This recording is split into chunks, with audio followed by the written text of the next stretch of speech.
It was dark as a coal old picnic on the day Grandad Ackroyd dropped dead. Work was scarce as rocking horse droppings.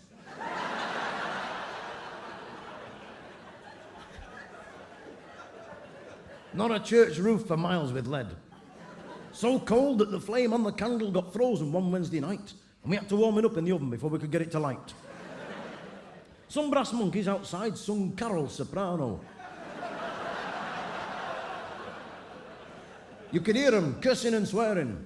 As they wandered round lost in the cold and the frost, they couldn't find their bearings.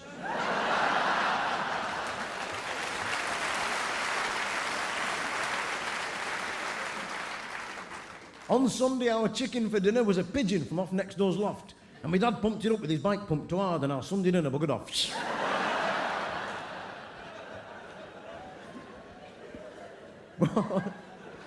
What would you like to eat now, Dad? Said our mum, picking her nose.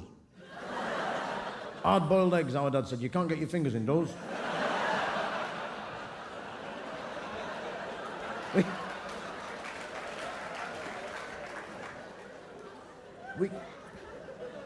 We couldn't afford to kill the chicken, so we boiled some water up hot, and with bunches of dried peas tied to its knees, it paddled about on the top.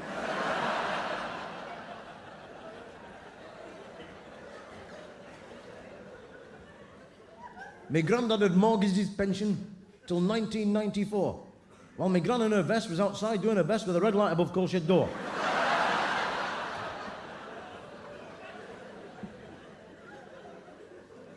I can't stand no more, the old man cried. A mad light shone in his glass eye. We'll have to defraud the insurance man. Hands up, I want to volunteer to die. Mum said she would have, but she was too busy. Our Albert said his library book was due back. Gran said she would, but her and her mate had got tickets for last Saturday's match. So, we drew straws to settle the matter, but there was never no doubt, because my dad cut my granddad's in half with bread knife just so pulling it out.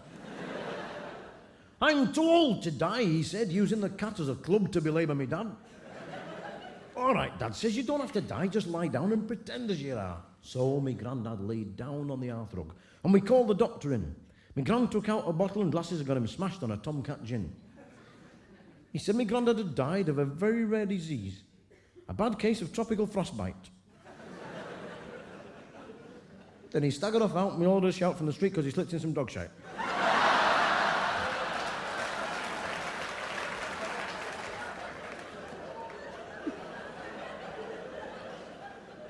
Sorry about that.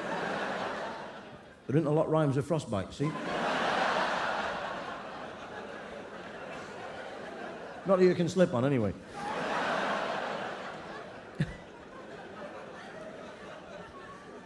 Our Billy ran round for the man from the Prue. Gran filled him with dandelion gin. He paid £4.10 in used chip shop yen and said, when are you burying him? Oh. Well, we weren't thinking of burying him, Grandma said. Thinking of having him stuffed myself. Or embalming him in that plastic craft and keeping him on mantel shelf. Nearly on is illegal, said man from the Prue. Grandad will have to be buried in a box and shroud in constipated ground. At this, Grandad looked a bit worried. Man from the Prue said he'd come to the burying and see as how things were done quite right. Then he staggered off out and we all heard a shout from the street because he slipped on some more of that stuff I was telling you about before. I've just done that, said the doctor, so the insurance man rubbed his nose in it.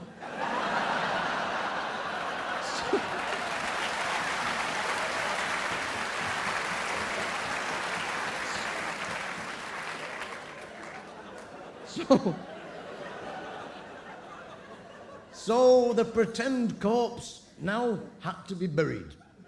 Me dad got an old kipper crate. When the holes we had plugged in the wood, it looked good, with plastic brass handles on great. Only bit that rhymes never gets a bloody titter. We'll only bury you just till he's gone. Then we'll dig you up honest, Dad said. Took a bottle of gin before Gran had given and lay it box to play dead. My Gran looked down at the box saying, what a lovely corpse. Tears fell on her dripping and toast. Till the body at rest shoved his hand up her vest saying, now then, how's that for a ghost?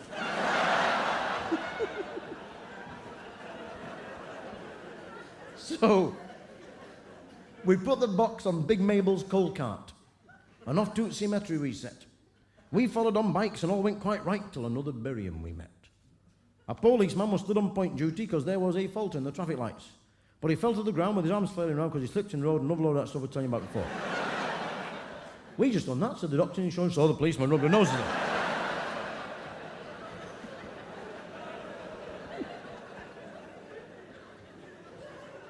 As he spun on the ground, the traffic flew round and the two Berrians got in a jam. Their driver took a poke at me dad with a wrench, then got a kick in the shoemakers off me mum.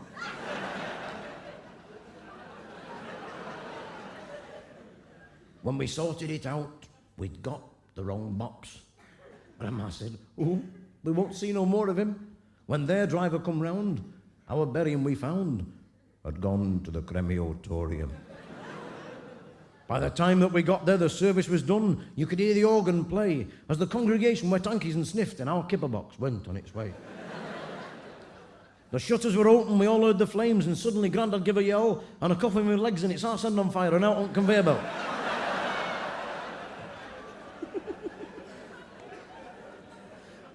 Over the pews and out through the window, the burning kipper box ran.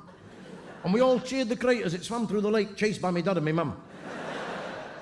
"A blessed miracle," said me gran, but the man from the Prue went quite white. "Ruined," he roared. He would have said more, but he slipped in the road and another load of that stuff I was telling you about before. Hey, thank you.